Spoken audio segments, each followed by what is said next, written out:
नमस्कार दोस्तों, चलिए जानते हैं उत्तर प्रदेश की फटाफट 50 बड़ी खबरों को सिर्फ 5 मिनट में। लेकिन वीडियो शुरू करने से पहले कमेंट करके बताएं कि आप हमें कहां से देख रहे हैं। वीडियो को लाइक करें और चैनल को सब्सक्राइब करना ना भूलें। तो चलिए शुरू करते हैं आज की बड़ी खबरों के साथ। उत्तर प्रदेश पुलिस ने बढ़ते अपराध पर लगाम के लिए ऑपरेशन लंगड़ा नामक अभियान शुरू किया है। इसमें पुलिस अपराधियों को पकड़ने के लिए उनकी टांगों में गोली मारकर उन्हें घायल करती है, जिससे वे फरार न हो सकें। इस अभियान से मथुरा, लखनऊ, बांदा और कुशीनगर में कई मुठभेड़ हुई हैं और कई अपराधी गिरफ्तार या घायल हुए हैं। केंद्र सरकार ने किसानों के लिए 11 अंकों की यूनिक फार्मर आईडी बनवाना अनिवार्य किया है। 31 जुलाई 2025 तक पंजीकरण नहीं कराने पर पीएम किसान निधि, फसल बीमा और कृषि योजनाओं का लाभ रुक सकता है। ग्रामीण इलाकों में शिविर लगाए जा रहे हैं। मुख्यमंत्री योगी आदित्यनाथ ने कहा कि जनता के करों से किए जाने वाले विकास कार्यों में गुणवत्ता सर्वोच्च प्राथमिकता होनी चाहिए। उन्होंने नागरिक सहयोग को सराहा और प्रत्येक रुपये के पारदर्शी और जिम्मेदार उपयोग पर जोर दिया। बरेली के सिरौली कस्बे में एक युवक को मोहल्ले के लोगों ने ड्रोन समझकर पकड़ लिया और पीट दिया। वह अपनी प्रेमिका से मिलने रात में गया था। यह मिसअंडरस्टैंडिंग स्थानीय लोगों में ड्रोन को लेकर बढ़ी हुई चिंता को दर्शाता है। यूपी के मुख्य सचिव मनोज कुमार सिंह का 31 जुलाई को कार्यकाल पूरी हो रहा है। मुख्यमंत्री योगी सरकार उन्हें सेवा विस्तार दिलाने में लगी है, जबकि मुख्य सचिव पद को लेकर विवाद और सस्पेंस बना हुआ है। यह फैसले प्रदेश प्रशासन की दिशा तय करेंगे। यूपी सरकार ने किसानों और मजदूरों के लिए न्यूनतम मजदूरी बढ़ा दी है। अब राज्य के सभी जिलों में कृषि एवं संबंधित कार्यों में लगे वयस्क श्रमिकों को प्रतिदिन 252 या मासिक 6,552 न्यूनतम वेतन मिलेगा। इससे उनके जीवन स्तर में सुधार होगा। बॉक्स ऑफिस पर सैयारा फिल्म युवाओं में लोकप्रिय है। यूपी पुलिस ने इसके पोस्टर के साथ सोशल मीडिया पर दिल दें, ओटीपी नहीं संदेश जारी कर साइबर ठगी से सावधान रहने को कहा है। यह अपील खासकर ऑनलाइन फ्रॉड से बचाव के लिए है। यूपी के झांसी, फिरोजाबाद, संभल समेत 6 जिलों में रुक रुक कर बारिश हो रही है। फिरोजाबाद में 45 मिनट की तेज बारिश से सड़कों पर पानी भर गया और कॉलोनियों में लगभग 2 फीट तक जलभराव हो गया। कई पूर्वांचल शहरों में बादल छाए हैं। कानपुर के जाजमऊ में 21 वर्षीय अरबाज की हत्या उसके दोस्त समीर और महिला मित्र के भाई शोएब ने पुरानी रंजिश और बदसलूकी की वजह से की। दोनों की योजना से हुई हत्या के बाद पुलिस ने आरोपियों को गिरफ्तार कर जेल भेजा है। उत्तर प्रदेश कौशल विकास मिशन अंतरराष्ट्रीय प्लेसमेंट सेल बनाएगा, जो युवाओं को विदेश में रोजगार दिलाने में मदद करेगा।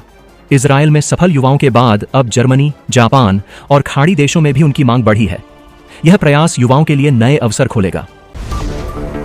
रामपुर के अजीमनगर थाना क्षेत्र के करणपुर गांव में एक व्यक्ति ने अपने 8 माह के बेटे को विवाद के बाद उल्टा लटकाकर पूरे गांव में घुमाया। इस घटना का वीडियो सामने आने के बाद इलाके में आक्रोश है। स्थानीय लोग इस अमानवीय कृत्य की निंदा कर रहे हैं। गोरखपुर में 177 परियोजनाओं के शुभारंभ पर मुख्यमंत्री योगी आदित्यनाथ ने कहा कि बीजेपी सांसद और अभिनेता रवि किशन ने रामगढ़ ताल क्षेत्र में नाले के ऊपर मकान बना लिया है। योगी ने चेतावनी दी कि यदि इससे परेशानी हुई तो कार्रवाई तय होगी, क्योंकि अब तकनीक से ऐसी जगहों की तुरंत पहचान हो जाती है। उत्तर प्रदेश में बिजली उपभोक्ताओं के लिए स्मार्ट मीटर निःशुल्क लगाए जा रहे हैं, जिससे बिलिंग प्रक्रिया पारदर्शी होगी और बिजली आपूर्ति बेहतर बनेगी। यह कार्य केंद्र सरकार की RDSS योजना के तहत Polaris smart metering private limited द्वारा राज्य के 15 प्रमुख सर्कलों में किया जा रहा है। मेरठ के द्वाराला के दादरी गांव में एक युवक द्वारा फर्जी पुजारी बनकर मंदिर में बैठने पर हिंदू संगठनों में असंतोष देखा गया। संगठनों ने मंदिर की शुद्धि कर हनुमान चालीसा का पाठ किया और प्रशासन से कड़ी कार्रवाई की मांग की। गोंडा के इटियाथोक कस्बे को यूपी पंचायत चुनाव से पहले नगर पंचायत बनाने की तैयारी तेज हो गई है।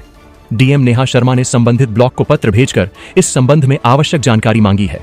इससे जल्द ही गोंडा के प्रशासनिक रूप में बदलाव की संभावना है। उत्तर प्रदेश में वर्तमान समय में 31,000 मेगावाट बिजली उपलब्ध है, जो सन 2012 से 2017 तक के दौरान केवल 13,000 मेगावाट थी। ऊर्जा मंत्री अरविंद शर्मा ने कहा कि प्रदेश को दूसरे राज्यों की तुलना में 1.5 गुना अधिक बिजली दी जा रही है और 24 घंटे निर्बाध आपूर्ति सुनिश्चित करना हमारा लक्ष्य है। पिछले शासनकाल की तुलना में यह एक बड़ी प्रगति है। उत्तर प्रदेश के फतेहपुर में दलित दिव्यांग परिवार के घर को बुलडोजर से गिराने के मामले में SDM अर्चना अग्निहोत्री को लापरवाही और नियम विरुद्ध निरीक्षण न करने के आरोप में निलंबित कर दिया गया है। उनके खिलाफ लखनऊ कमिश्नर से जांच जारी है। निलंबन के दौरान वह राजस्व परिषद से जुड़ी रहेंगी। आदेश शासन के प्रमुख सचिव M देवराज ने जारी किया है। मामले में अन्य अधिकारियों पर भी कार्रवाई संभव है। लखनऊ में नए प्रस्तावित डीएम सर्किल रेट पर गुरुवार को सुनवाई हुई। जिसमें अर्धशहरी क्षेत्र के कई सुझाव और आपत्तियां सामने आईं। समिति पर बात शहर में सर्किल रेट 25% तक और ग्रामीण क्षेत्रों में 15% तक बढ़ने की संभावना है। फैसले के बाद नए रेट जारी किए जाएंगे। ऊर्जा मंत्री ए.के. शर्मा ने शक्ति भवन में समीक्षा के दौरान अधिकारियों को कड़ी फटकार लगाई। उन्होंने कहा कि विभाग की दी गई रिपोर्ट झूठी है और वास्तविक स्थिति जनता के गुस्से से स्पष्ट है। मंत्री ने अधिकारियों को फील्ड में जाकर जनता की समस्या समझने व उचित कार्रवाई करने का निर्देश दिया।